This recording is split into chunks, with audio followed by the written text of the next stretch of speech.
Dans une petite salle d'audience, où l'air lourd semblait presque peser sur les épaules des gens, la tension était palpable. Les vieux ventilateurs du plafond tournaient paresseusement, à peine capables d'apporter un peu de soulagement à la chaleur. Mais cette chaleur n'était rien comparée à la tension qui flottait dans la pièce. Le juge, un homme au visage fatigué par les années, ajusta ses lunettes en scrutant les documents devant lui. Puis la porte grinça. Un silence se fit instantanément. Tous les regards se tournèrent vers l'entrée. Samuel Hayes entra dans la salle d'audience. Un homme d'un autre temps, l'uniforme qu'il portait, bien qu'usé, restait impeccable. Il n'était plus jeune. Ses cheveux argentés témoignaient de ses années passées, mais il marchait droit, implacable, et ses yeux ne cachaient rien, mais tout disait, tout était là, calme, mesuré. Un homme qui avait vu et vécu plus que ce que cette petite ville pouvait imaginer. Les murmures se propagèrent dans la salle.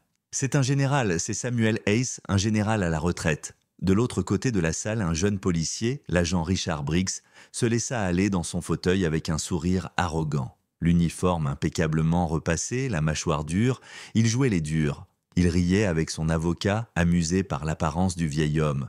Qu'est-ce qu'il croit, que son uniforme d'armée veut dire quelque chose ici? Il s'esclaffa. Personne ne s'attendait à ce que cette journée prenne une tournure aussi inattendue. Le juge, une fois les regards dissipés, lança la procédure. « Monsieur Hayes, je vois que vous vous représentez vous-même. Est-ce bien cela ?» Hayes hocha la tête, sa voix tranquille, affirmant « Oui, votre honneur ». Les accusations furent lues. Obstruction, refus de se conformer, interférence. Le rapport disait que Hayes avait été belliqueux, qu'il avait refusé de sortir de son véhicule, qu'il s'était montré suspect. Mais face à lui, un homme calme, impassible. Le policier Briggs, quant à lui, semblait n'en avoir que pour son histoire. Cet homme m'a dit qu'il connaissait ses droits, qu'il ne voulait pas sortir de son véhicule, expliqua-t-il, le ton supérieur. Il a demandé mon numéro de badge, il était paranoïaque. Hayes, restant aussi calme qu'un lac tranquille, répondit « Je n'ai pas agi de la sorte, ce rapport est falsifié, et je peux prouver que je n'ai rien fait de tout cela. » Briggs se crispa un peu. La caméra corporelle n'a pas fonctionné, et la caméra de tableau de bord en panne aussi, ajouta-t-il, une tentative désespérée de cacher l'incohérence de son récit. « Quel hasard !» commenta sèchement le juge. La salle d'audience se tendit. Hayes, les yeux fixés sur l'agent, restait silencieux, observant la scène se dérouler.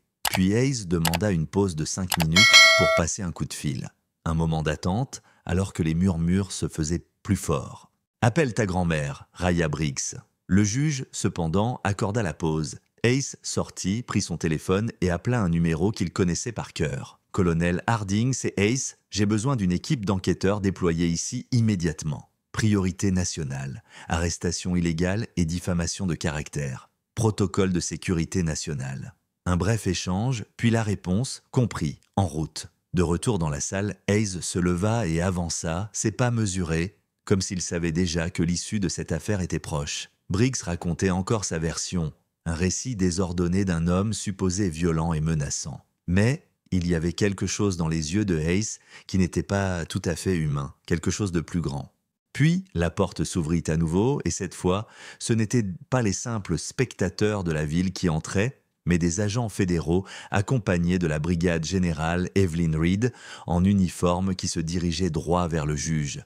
La salle se figea. « Votre honneur, nous représentons Monsieur Hayes », annonça-t-elle d'une voix calme mais ferme. Le procureur pâlit. Le juge, lui, feuilleta les documents remis et observa les logs GPS, les ordres de mission.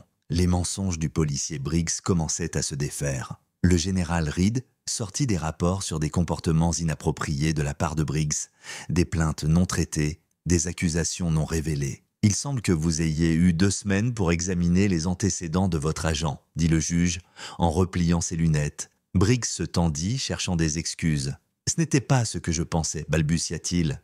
Mais les preuves étaient là, tout était là, clair comme de l'eau de roche. L'injustifiable était devenu incontestable. « Monsieur Hayes, » dit le juge, « les charges sont abandonnées. L'agent Briggs sera référé à l'enquêteur d'État. » Les murmures commencèrent à s'intensifier, les spectateurs prenant peu à peu conscience de l'ampleur de ce qui venait de se passer. Hayes se leva comme pour marquer la fin. D'un geste, il se tourna vers Briggs. « Votre badge n'est pas un défi, c'est une responsabilité, » dit-il calmement.